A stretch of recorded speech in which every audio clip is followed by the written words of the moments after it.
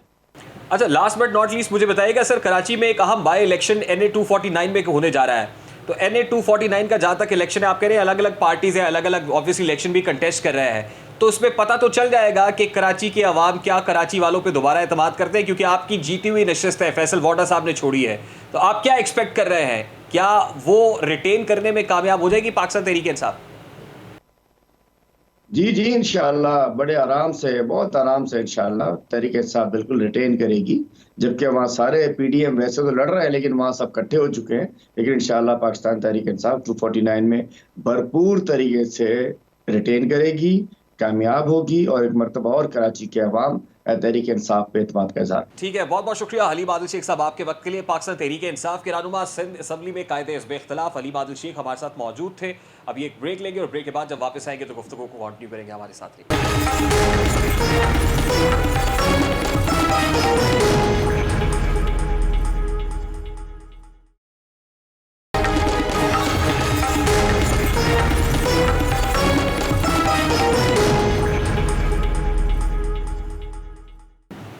Welcome back. وفاقی حکومت کی جانب سے ہائر ایجوکیشن کمیشن کی خود مختاری کو ختم کر کے ہائر ایجوکیشن کمیشن کو وزارت تعلیم کے ماتحت کرنے کا فیصلہ کر لیا گیا ہے. آج اس ضمن میں صدر مملکت ڈاکٹر عارف علوی کی جانب سے HEC ترمیمی آرڈیننس 2021 پر باضابطہ طور پر دستخط کر دیے گئے ہیں، جس کے بعد یہ 25 مارچ سے نافذ العمل ہو جائے گا. اس سے پیشتر کہ صدر مملکت کی جانب سے اس آرڈیننس کی منظوری دی جاتی، کابینہ سے بذریعہ سرکولیشن منظوری لی گئی، جس کے بعد صدر مملکت کو یہ آرڈیننس منظوری کے لیے بھیجا گیا ہے. 25 مارچ سے نافذ ہونے جا رہا ہے. اس کے جو پرومیننٹ فیچرز ہیں اس کے مطابق چیئرمین ہائر ایجوکیشن کمیشن کی مدت میعاد اب 2 سال ہوگی، جبکہ ہائر ایجوکیشن کے ممبران کی مدت میعاد 4 سال ہوگی. ایک ٹرم مزید لی جا سکے گی، یعنی چیئرمین ہائر ایجوکیشن کمیشن اور HEC ممبرز ایک ٹرم مزید لے سکیں گے. اس سے پیشتر professor doctor Tariq Banuri chairman higher education commission تھے، ان کو ہٹایا گیا ہے. ان کو عہدے سے ہٹانے کے بعد نیا آرڈیننس نافذ کیا گیا ہے. ان کے عہدے سے ہٹائے جانے کے بعد مختلف کنٹروورسیز بھی سامنے آ رہی ہیں، کانسپریسیز بھی ہو رہی ہیں کہ HEC کے لامحدود اختیارات تھے، چیئرمین کے پاس اختیارات بہت زیادہ تھے، اور ان کو جس طرح سے ایکسرسائز کیا جا رہا تھا وہ کچھ ٹھیک نہیں تھا. اب اس کو دیکھتے ہوئے حکومت کی طرف سے آرڈیننس نافذ تو کیا گیا ہے، لیکن سیاسی جماعتوں کی جانب سے بھی اس آرڈیننس کو کوئی ٹھیک طریقے سے نہیں دیکھا جا رہا ہے اور اسے شب خون مارنے کے مترادف قرار دیا جا رہا ہے HEC کی خود مختاری کے اوپر. اب حکومت کی جانب سے جہاں دیگر سیکٹرز میں آرڈیننسز کا نفاذ ہو رہا ہے، آرڈیننسز کا طریقہ کار رائج ہے، وہیں تعلیمی سیکٹر میں بھی ایک آرڈیننس آج نافذ کر دیا گیا ہے. یہ ہمارے تعلیمی سیکٹرز کے ونگز کو کلپ کرے گا یا مزید سٹرونگ کرے گا، اس معاملے پر بات کریں گے. معروف سائنسدان ماہر تعلیم پرویز ہود بھائی ہمیں جوائن کر رہے ہیں. بہت بہت شکریہ سر آپ کے قیمتی وقت کے لیے. سب سے پہلے تو یہ فرمائیے گا، اس آرڈیننس کے ذریعے سے آپ کو لگتا ہے کہ ہائر ایجوکیشن کمیشن میں سیاسی مداخلت کی راہ ہموار ہوگی یا سیاسی مداخلت کے راستے کو روکا جا سکے گا؟ HEC قائم کرنے کا بنیادی مقصد یہ تھا کہ ایک ایسا ادارہ ہو، سپروائزری باڈی ہو، جو یہ دیکھے کہ پاکستان کی یونیورسٹیوں کا معیار کیا ہے، ان کی کارگزاری کیا ہے، ان کی ضروریات کیا ہیں، اور پھر اس کے حساب سے ان کی فنڈنگ کرے. تو اگر سیاسی مداخلت ہوتی ہے جیسا کہ ہوئی ہے اب حالیہ آرڈننس کے ذریعے سے، تو پھر ایسا ادارہ اپنا کام ٹھیک طرح سے کر نہیں سکتا. اور اس میں کوئی شک نہیں کہ اب جو آرڈننس جاری کر دیا گیا ہے یہ سیاسی مداخلت ہے. یہ کہا گیا ہے کہ چیئرمین کے ٹینیور کو 4 سال سے گھٹا کر 2 کر دیا جائے گا. چلیے یہ تو ایک بات ہے، لیکن زیادہ اہم بات یہ ہے کہ 3 ایسے اداروں کو احتساب سے ان کی کارگزاری ظاہر کرنے سے مستثنی کر دیا گیا ہے. یہ 3 ادارے وہ ہیں جو ڈاکٹر عطاء الرحمان کے ہیں، اور یہ کہا گیا کہ انہیں پروگریس رپورٹ جمع کرانے کی ضرورت نہیں ہے، ان کی فنڈنگ پر آپ ہاتھ نہیں رکھ سکتے. تو یہ میرا خیال ہے کہ پاکستان کی یونیورسٹیوں کے لیے کوئی اچھی ڈیولپمنٹ نہیں ہے، اس میں بڑے خطرات ہیں، اور میرا خیال یہ ہے کہ حکومت کو اس فیصلے پر نظر ثانی کرنے کی ضرورت ہے. لیکن ریسنٹ ایئرز یونیورسٹیز کو جو سب سے بڑی دقت درپیش ہے وہ ان کے بجٹ کی ہے، اور ایچ ای سی کی طرف سے بھی بجٹس کو کٹ لگائے گئے. آپ کو لگتا ہے کہ اب جب کہ ہائر ایجوکیشن کمیشن وزارت تعلیم کے ماتحت ہو جائے گا تو یونیورسٹیز کے جو اخراجات کا معاملہ ہے، بجٹ کا معاملہ ہے، وہ حل ہو جائے گا، یا آپ کو لگتا ہے کہ مزید بڑھے گا؟ میرا خیال ہے کہ یونیورسٹیوں کے بجٹ کے اوپر کوئی ایسا فرق نہیں پڑے گا. اگر آپ آرڈننس جاری کرتے ہیں تو ہو سکتا ہے پڑھے، ہو سکتا نہ پڑھے، لیکن بنیادی بات یہ ہے کہ حکومت نے اعلیٰ تعلیم کے لیے اور تعلیم کے لیے بجٹ کم کر دیا ہے. جو دوسرے اخراجات ہیں وہ تو اپنی جگہ پہ ہیں، لیکن کیونکہ یہ تعلیم میرا خیال ہے کہ اس حکومت کی ترجیحات میں شامل نہیں ہے، لہٰذا سب سے پہلے تو تعلیم کے بجٹ کو کم کر دیا گیا، اور خصوصاً اعلیٰ تعلیم. لہٰذا اب اسکالرشپس کم مل رہے ہیں پہلے کی نسبت، اور اب فیس زیادہ بڑھیں گی. افراط زر جیسے بڑھے گا تو یہ تعلیم، اعلیٰ تعلیم زیادہ مہنگی ہوتی چلی جائے گی. اب بجائے اس کے کہ دوسرے شعبوں سے، خصوصاً ڈیفنس ہے، اس سے بجٹ لے کر تعلیم میں ڈالیں، الٹا ہوتا چلا گیا ہے. چلے اگر ہم اس ڈسکشن کو وائنڈ اپ کرتے ہیں تو پھر کیا کہا جائے؟ کیا ایچ ای سی ترمیمی آرڈننس 2021 سے ہائر ایجوکیشن کمیشن مزید مضبوط ہوتا ہوا دکھائی دے رہا ہے یا کمزور پڑے گا؟ ایچ ای سی کیونکہ ایک ریگولیٹری باڈی ہے، اس کا کام یہ ہے کہ وہ یونیورسٹیوں کی کارگزاری کو جانچے. تو نئے آرڈننس نے یہ بالکل واضح کر دیا ہے کہ ایچ ای سی اپنا کام اب ٹھیک نہیں کر سکے گا. اب جو چیئرمین آئے گا، نیا چیئرمین آئے گا ڈاکٹر بنوری کے بعد، پہلا سوال اس کے ذہن میں یہ ہوگا کہ اوپر والے کیا چاہتے ہیں.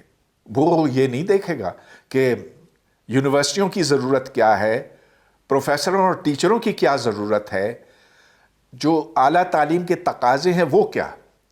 جب وہ سیاستدانوں کو اور بیوروکریٹس کو خوش کرنے لگے گا تو پھر اس ادارے کا مقصد فوت ہو جائے گا. لہٰذا ایک قانونی طریقے پر عمل کرنے کی ضرورت ہے. جب تک ایک نظام نہ قائم کیا گیا اعلیٰ تعلیم کے لیے تو میرا خیال ہے کہ اس طرح کے آرڈننسز سے نقصان ہی ہو سکتا ہے. آخر انسٹیٹیوشنز نظم و نسق اور رول آف لا کے تحت چلتے ہیں، اور جو قانون ہے وہ ایسا نہیں ہونا چاہیے کہ آپ کو کوئی شخص پسند آیا تو آپ نے اس کو رکھا، نہیں آیا تو آپ نے قانون، لا ہی بدل دیا. اس سے تمام اداروں کو بہت نقصان پہنچنے کا اندیشہ ہے. ٹھیک ہے، بہت بہت شکریہ آپ کے قیمتی وقت کے لیے. معروف سائنسدان ماہر تعلیم پرویز ہود بھائی ہمارے ساتھ موجود تھے. ایچ ای سی کے اوپر کیا امپلیکیشنز ہوں گی، تعلیمی میدان کے اوپر ایچ ای سی ترمیمی آرڈننس 2021 اب کیا اثرات مرتب کرے گا، اس پر سیر حاصل گفتگو کر رہے تھے. اس کے ساتھ ہی پروگرام کا وقت اپنے اختتام کو پہنچا ہے. آپ سے ملاقات ہوگی انشاءاللہ کل. اپنا بہت سارا خیال رکھیے گا. اللہ حافظ.